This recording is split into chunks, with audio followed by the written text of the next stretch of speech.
She blinked at the stacks of bills littering her floor, their edges too crisp, too staged, until a single serial number caught her eye. Her pulse froze. That number was locked in his safe. The buzzing fluorescent light in the hallway outside her apartment flickered like a bad omen.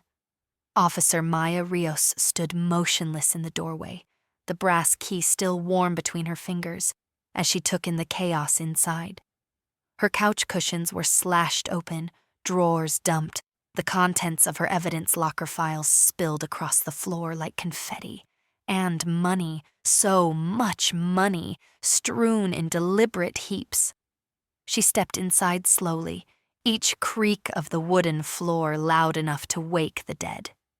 Her hand hovered near her service belt, the holster still latched. Instinct told her to call it in, but another voice whispered, "Don't move too fast. They want you to panic."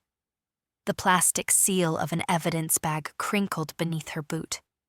Maya looked down. The bag was half open, stuffed with bundled cash, fresh, uncreased, banded. There was something too perfect about it all. Her apartment wasn't ransacked in a frenzy. This was no break-in. It was a setup. Her phone buzzed on the kitchen counter. A single message lit up the screen, anonymous. PD-34 form, serials AB319201, AB319250. Check them.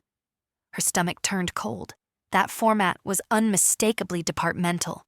She knelt carefully, ignoring the sting in her knees from shattered picture frames, and picked up one of the bills. The serial number almost glowed in the dim light. AB319205. Her breath caught. She recognized that sequence. She'd filed those numbers herself last fall, logged in a PD-34 form as part of a narcotic seizure. But those bills had never left evidence custody. Or so she thought.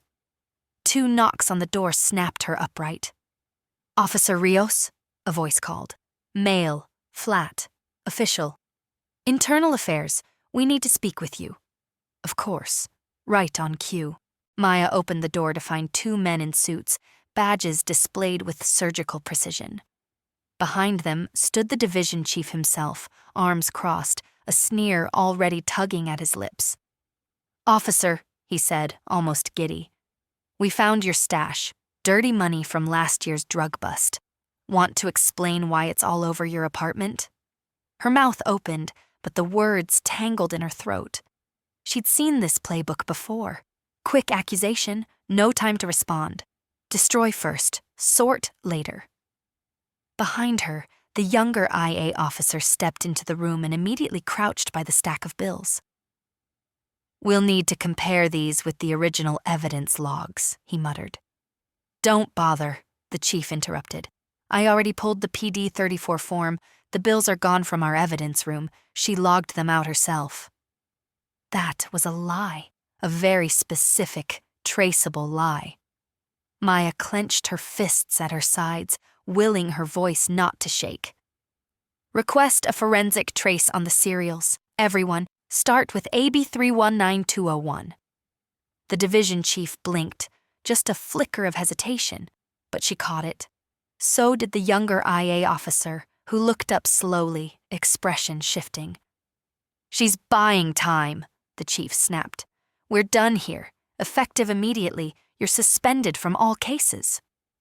"Not until the audit's done," the IA officer said quietly. "Let's pull the original logbooks." Maya didn't smile, but deep down she knew something had cracked. And once a crack starts, the truth has a way of slipping through.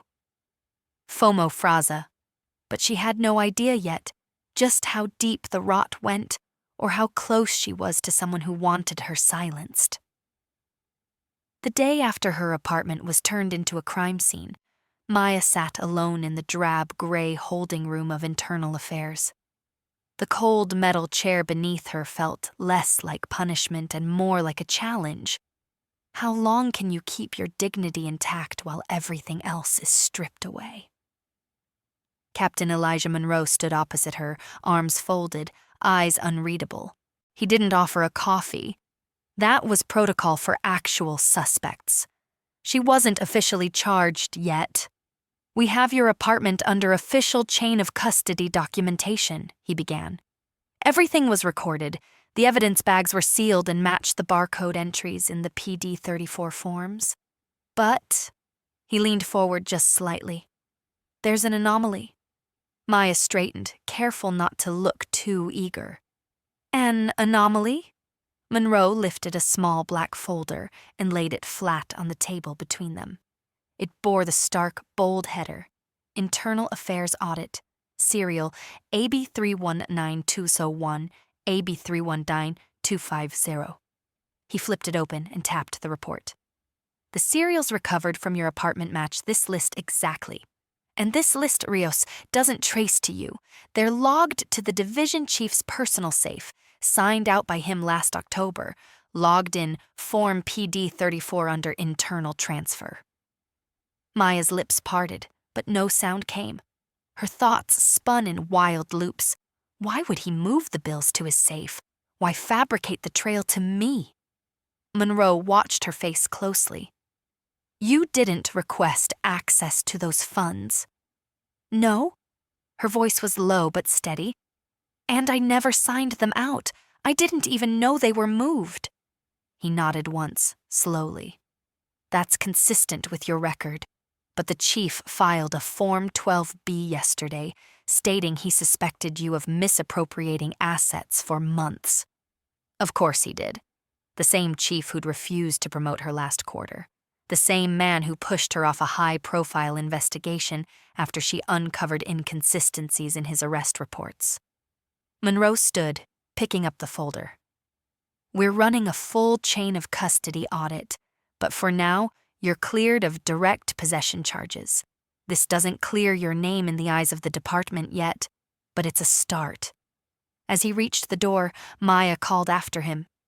"Captain, that PD-34, what's the timestamp on it?" He turned, frowning slightly. "October 12th, 8:16 a.m. A beat of silence. Maya's mind clicked into motion. "That's the morning I was leading the warehouse sting. The chief was listed as my commanding officer on site that day." Monroe's brow furrowed. He nodded slowly, something turning in his mind. Then how was he simultaneously signing an internal transfer of cash? At headquarters? The door shut behind him, but Maya wasn't left in silence. She was left with something far louder. A lead. Fomo Fraza. But as she started pulling at the thread, she didn't realize who else was holding the other end, and how far they were willing to go to cut it.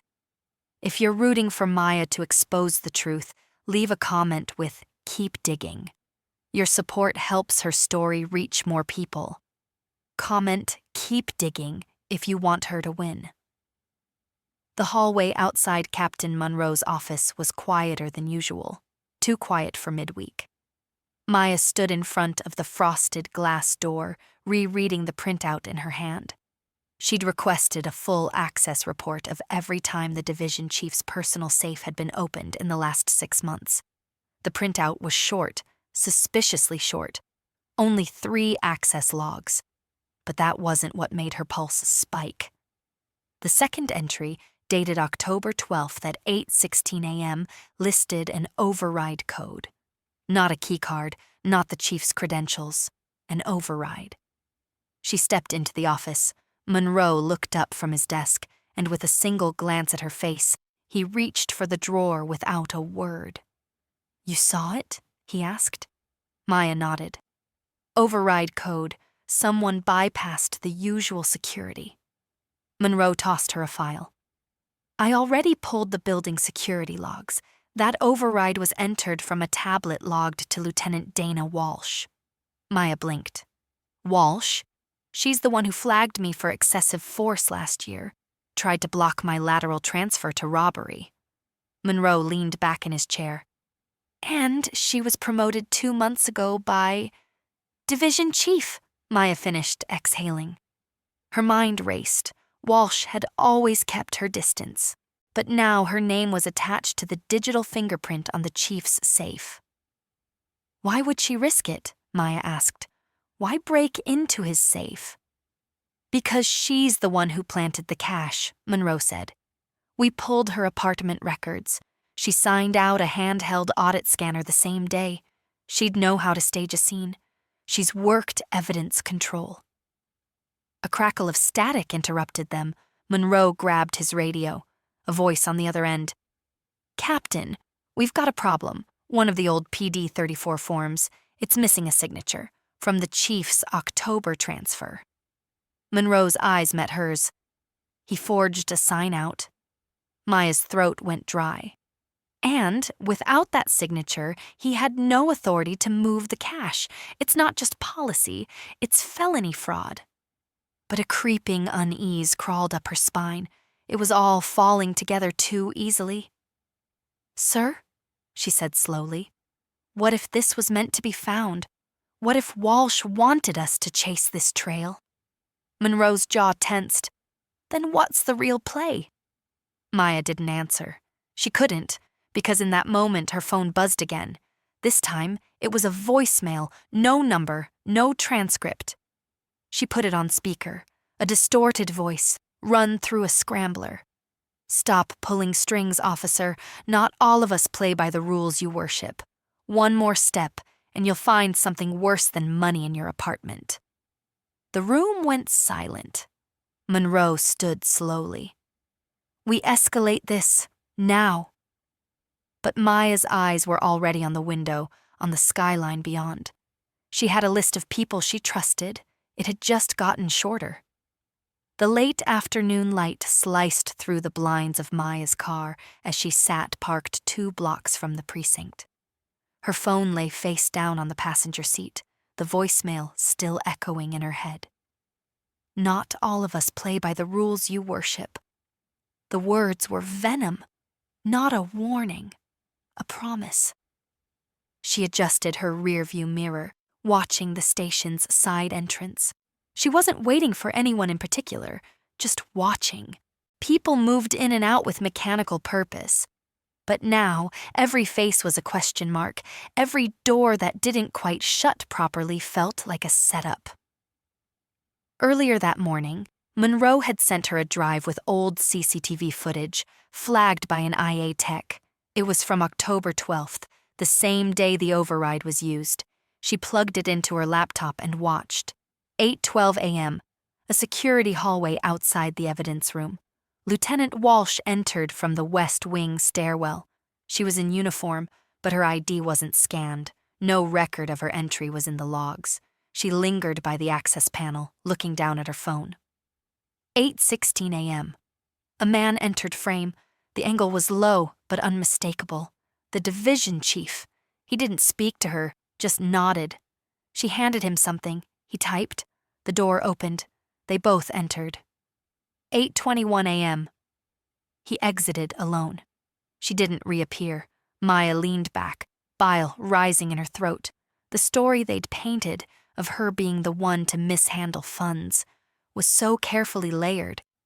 But now it felt like only the outer shell of something much darker. She dialed Monroe.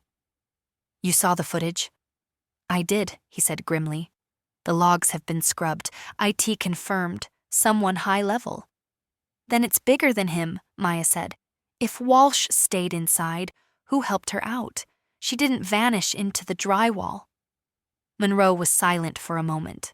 Then, I'm authorizing full background pulls, not just on Walsh and the chief. Anyone tied to evidence chain signouts that week. You'll get access too. A knock on her car window startled her. She flinched, hand on her holster, until she saw the familiar face. Officer Elena Vega, her old academy partner. Maya rolled the window down. You trying to give me a heart attack? Vega handed her a folded paper. Didn't get this from me. Found it at records. Someone filed it under a dead case number. Maya opened it. A PD-34 form. Handwritten? October 12th. But not the chief's. This one bore Lieutenant Walsh's name. And the box that said, items transferred to? It was blank. The wind had picked up by the time Maya reached her apartment. It carried a strange edge, sharp with winter and something unspoken, like the air before a riot. She scanned the hallway before entering, the paper Vega gave her burning a hole in her jacket pocket. Once inside, she locked the door, pulled the blinds, and laid out the 2 PD-34 forms on her table. The digital copy signed by the division chief, and the handwritten version tied to Lieutenant Walsh. One official, one buried under a dead case file. Both dated October 12th. Only one could be real. She cross-referenced the timestamps with her sting operation records from that day. The sting kicked off at exactly 8:03 a.m. There were body cam files, drone feeds, dispatch audio. The chief had been with her in real time. He couldn't have signed any PD-34 form at 8:16.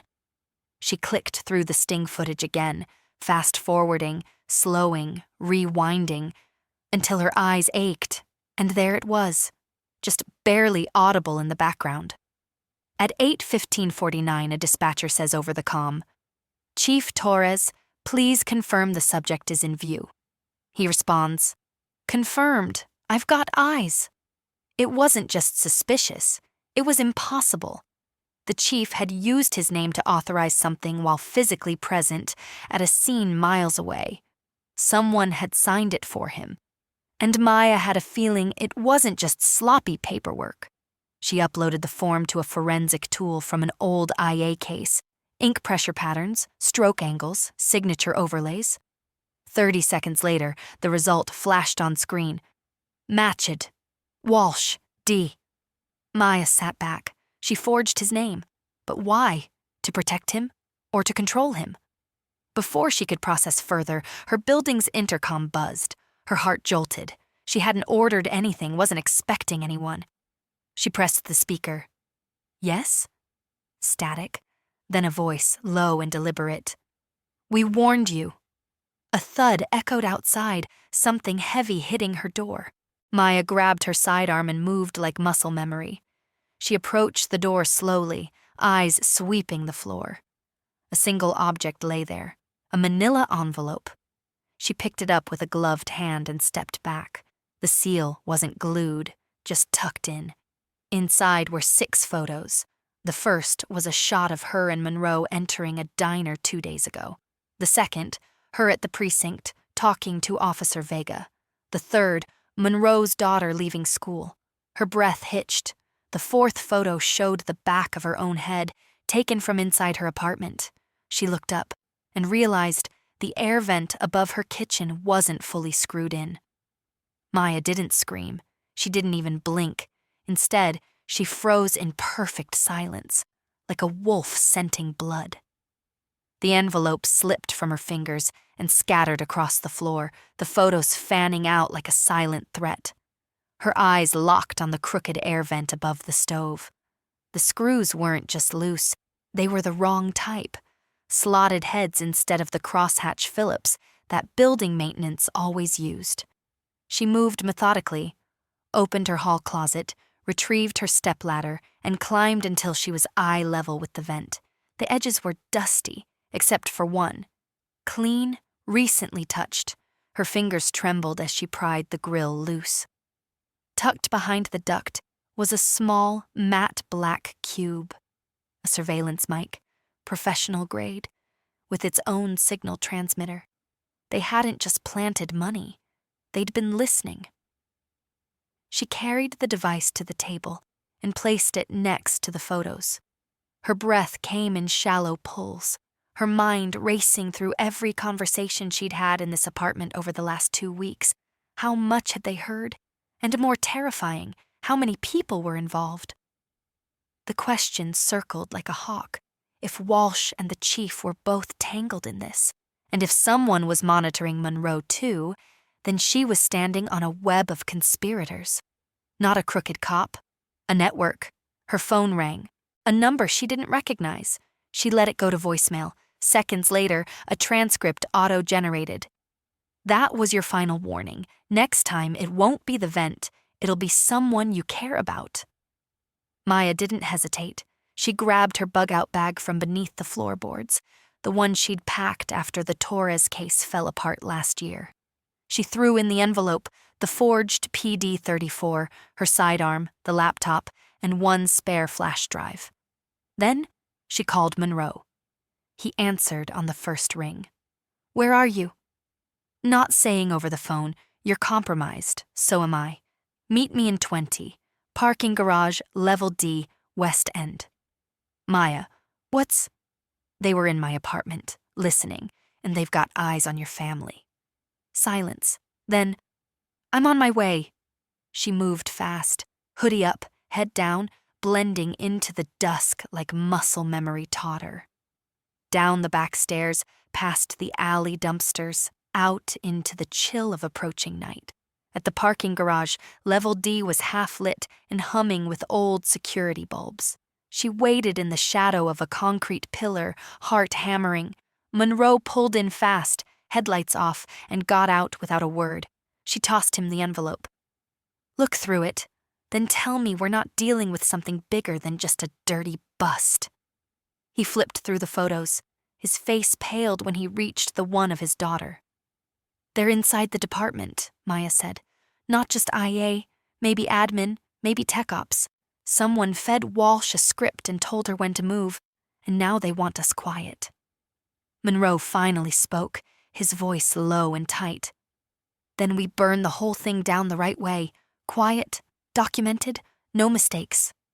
But Maya's gaze was already fixed on the far exit. A shadow moved there, just for a second, watching. She didn't say a word, just reached back and clicked the safety off. The walls of the garage still echoed in her ears as Maya pulled out of the lot with Monroe in the passenger seat, his jaw clenched like steel. Neither of them spoke for the first 2 blocks. The manila envelope rested between them on the center console like an unexploded bomb. Monroe finally broke the silence. "We need an external server, independent of the department, something encrypted." "I already uploaded copies to 2 burners," Maya said, eyes on the road. "One with timestamps, one with chain of custody overlays. If anything happens to me, they go to every news outlet and oversight board in the city." He nodded slowly. "Smart."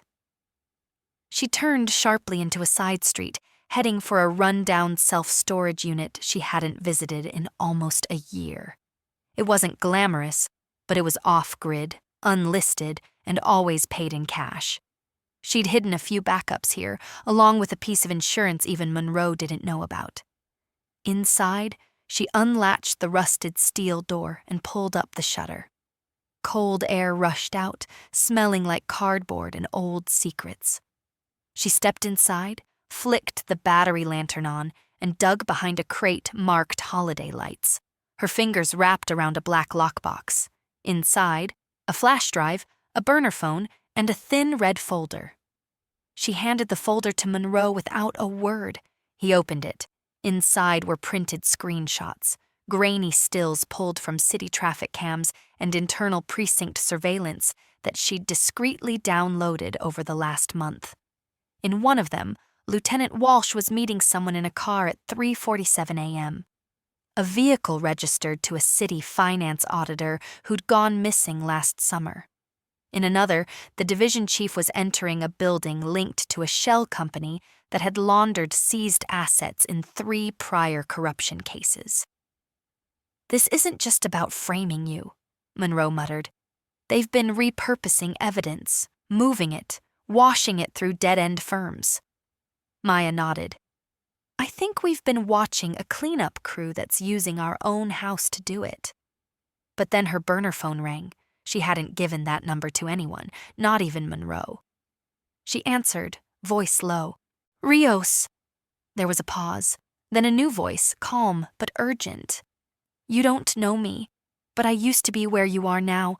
5 years ago, I filed a report on Officer Walsh. It disappeared, then I did." Maya's blood ran cold. "Where are you calling from?" "A motel off Route 19, room 108. I still have files, proof they scrubbed, but I can't hold them much longer. They found me once already." The line went dead. Monroe looked at her. "You believe him?" I believe he's scared. They were already back in the car, heading west. As the city faded behind them, Maya didn't know if she was driving toward the truth or into a trap laid by the very people who built the department's foundation. But one thing was clear. She wasn't the only one they tried to erase. The motel sat under a buzzing neon sign that read Sunset Pines, though nothing about it felt warm. Paint peeled from the railings, the vending machine was cracked open and empty, and the lobby smelled like old cigarettes and stories no one wanted to hear. Maya parked 2 spots from room 108, her hand never far from the concealed holster beneath her jacket. Monroe stayed in the car, engine idling, eyes scanning the lot in wide sweeps. She knocked twice, a pause, then once more. The door opened an inch, chain still on, and a bloodshot eye stared back at her. "You came alone?" She tilted her head toward the car. "He's IA. Clean?" Another pause. The chain slid free. The man who opened the door looked like a ghost pulled from a file cabinet, unshaven, lean, with a stiffness in his shoulders that said he never really stopped checking over them. "Name's Lang," he said. "Used to be audit control, evidence integrity." He bolted the door once she was inside. Papers were stacked high on the dresser, footnotes scribbled in ink, red string trailing along the ceiling fan and down toward a taped-up precinct map. "You said you had proof?" Maya said. Lang nodded toward the box on the bed. "Go ahead, open it." She did. Inside were 4 USB sticks, 3 labeled Case X, Form Redact, and Walsh Auth, and 1 marked only with a red star. She plugged the first into her burner laptop. It loaded a cascade of PDFs, dozens of PD-34 forms, all from different officers, all marked evidence transfer due to facility reallocation. But something jumped out. Every form listed items with near-identical serial ranges.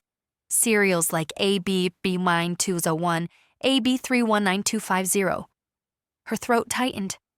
"How long's this been going on?" 8 years, Lang replied. "Started with a warehouse fire in 17, files got lost. Turns out they were moved, cleaned, resold. They targeted young officers with clean records, framed them to create smokescreens, like you." Maya's fists clenched. "You tried to report this?" "I did." He pulled a faded letter from a plastic sleeve. "Internal Affairs rejected it, said I lacked substantial documentation." A week later, my apartment was ransacked. My laptop disappeared. 2 days after that, I was reassigned to traffic duty. Monroe stepped inside, his eyes flicking over the mess. He grabbed one of the sticks and plugged it into his department-issued tablet, overriding the built-in firewalls. A video popped up, grainy footage of Lieutenant Walsh walking into the chief's office. She placed a thick envelope on his desk, said something. The auto caption read, "I did what you asked. Now I want out." But the chief only smiled. "There is no out. You'll take the next drop too, unless you want to end up like Lang." Lang chuckled bitterly. "He never knew I pulled that feed." Maya looked at Monroe. "This is it. This is everything." Monroe's jaw was tight. "We can't go public yet. They'll spin it, say it's AI-generated, out of context, unverified. We need official proof, something undeniable." Lang looked at them both. "Then you'll need the last file." He pulled the red star drive from around his neck. "Only plug this in when you're somewhere safe and somewhere clean. Because if they know you've seen what's on it, they'll come for you, like they came for me." He handed it over. "And Rios, whatever you do, don't trust anyone wearing a shield who hasn't been scared lately. Fear's the only proof they haven't sold out yet." Maya didn't sleep that night. She sat cross-legged on the carpet of a borrowed apartment, one Monroe arranged through an old friend who owed him favors from a case long buried. The lights were dim, the shades drawn. Her laptop rested on a rickety coffee table. the red star USB still untouched beside it. Monroe was pacing. He'd removed his badge and set it down like a priest might set aside a cross, not because he renounced it, but because it no longer protected him. "This is the line," he muttered. "We plug that in, and we're officially past the point of no return." "We were past that the moment they put cameras in my vents," Maya replied, her voice tight but quiet. "Now we choose whether we walk blind or finally see the whole rot." She inserted the drive. The screen flashed, no folders, just a single file. "Tower, root.vlog." She clicked. The video opened with a silent timestamp, October 12th, 6:02 a.m., surveillance feed. A narrow corridor Maya didn't recognize until she saw the edge of a storage vault door marked Evidence Level 3. The footage cut again, 6:17 a.m. The chief appeared, dressed for duty, carrying a box, not evidence bags, a private container, then Walsh, 10 minutes later, different door, same floor. She looked over her shoulder 3 times before entering. Then, at 6:29 a.m., a third person. The resolution sharpened just enough for Maya to make out the patch on his uniform. Deputy Commissioner Hal Bryce. Her heart stopped. He wasn't just above the chief. He was the department's internal watchdog. Supposedly clean, famously untouchable. He'd once been the face of the city's integrity task force. The man had stared directly into a camera lens inside the vault, handed the chief a tablet, and nodded. Another cut, a close-up view. Someone, probably Lang, had switched camera angles mid-hack. The footage now showed the 3 men gathered around an open steel case. Inside, stacks of cash and sealed vials. "Not drugs," Monroe whispered. "That's medical storage labeling." Maya's eyes narrowed. "Seized biotech samples, high street value, black market." Then a 4th person entered. Not a cop, no uniform, civilian clothes, nervous, backpack in hand. The chief took it, pulled something from inside. A flash drive. Walsh stared at the floor. And then the chief punched her. Maya recoiled in her seat. The man struck her hard, once in the stomach. Walsh doubled over, but said nothing. Monroe froze, lips parted. The act wasn't rage, it was performance. Walsh stumbled out of frame, still silent. The chief turned to the others, said something. The hacked captions picked up his words. "Now it's clean. Make sure Rios gets the rest." Then the screen went black. Maya shut the laptop. Silence. Then Monroe spoke. They staged everything, the cash, the frame-up, even the discord between the chief and Walsh. It was all part of a bigger laundering op, and they were moving stolen bioassets from locked-down seizures. Under the radar, with forged PD-34s, and now they've got someone at the commissioner level protecting the trail, Maya added, swallowing hard. Monroe stood slowly. "This isn't just an IA problem. This is federal now." Maya opened her bag and pulled out her last card. A sealed mailer, addressed to a contact she'd once helped on a corruption bust at Treasury. "If we walk this into the department," she said, "it disappears." Monroe nodded. "But if it hits a grand jury?" "They all burn." They stared at the envelope, at the red star drive, at the weight of the decision pressing between them. There was no going back. The rain came down in sheets by the time Maya and Monroe reached the federal building on East Monroe Avenue. The envelope was tucked into an unmarked manila folder, the red star drive secured in a foam-lined case. Neither of them spoke on the ride. There was nothing left to say, only the next step. They didn't go through the front door.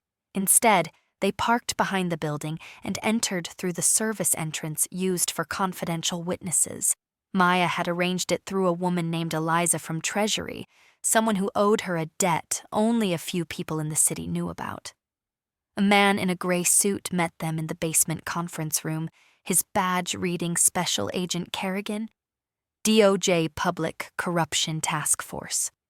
His handshake was firm, professional, but the way his eyes flicked between them said he already knew too much and wasn't surprised by any of it. "You have the documentation?" he asked. Monroe handed him the folder. Everything: verified footage, PD-34 forms, surveillance audio, staged evidence, high-level involvement. "And your chain of custody?" Kerrigan asked. Maya nodded. "Time-stamped backups, external witnesses, multiple copies encrypted in dead man systems." Kerrigan raised an eyebrow at that. "That's thorough." "We've had practice," she replied dryly. He sat down and began reviewing the file in silence. Minutes passed. Then he looked up sharply. "This implicates your deputy commissioner." "And more," Monroe said. "There's civilian involvement, medical theft, possibly even human trial materials in unlicensed hands. You're not just dealing with money laundering or departmental rot. You're looking at something that could become a national liability if it leaks the wrong way." Kerrigan leaned back, folding his hands. "Do you have names of others potentially complicit?" Maya reached into her jacket and pulled out the photo Lang had given her. This man met with Lieutenant Walsh twice in unmarked locations. He was registered as a procurement officer for a company that hasn't existed for 3 years. "We believe the shell firms were laundering biotech through falsified disposal orders." Kerrigan didn't ask how they got that information. He just said, "I'll need Lang as a protected witness." "He's expecting that," Maya said. "He'll surface when you're ready, but you'll need to move fast. They already tried to scare him off once." Then Maya took a slow breath. "And I want one more thing." Kerrigan tilted his head. "What?" "Every internal report we filed, the ones they buried, shredded, falsified. I want them unsealed, reinvestigated, names cleared." He paused, then nodded. "Done." Monroe looked at her. "You trust him?" Maya looked at Kerrigan for a long beat, then back at Monroe. "No," she said, "but I trust what happens when sunlight hits mold." Kerrigan cracked the faintest smile. "Welcome to daylight." 3 weeks later, Maya walked back into her precinct for the first time. No cameras, no ceremony, just quiet eyes, some lowered, a few lifted in quiet respect. She wasn't wearing a badge yet. She wasn't even sure she would. But as she passed the division chief's office, now sealed with federal tape, she didn't look away. The department didn't need heroes. It needed people who watched the watchers. And Maya Rios, she was wide awake now,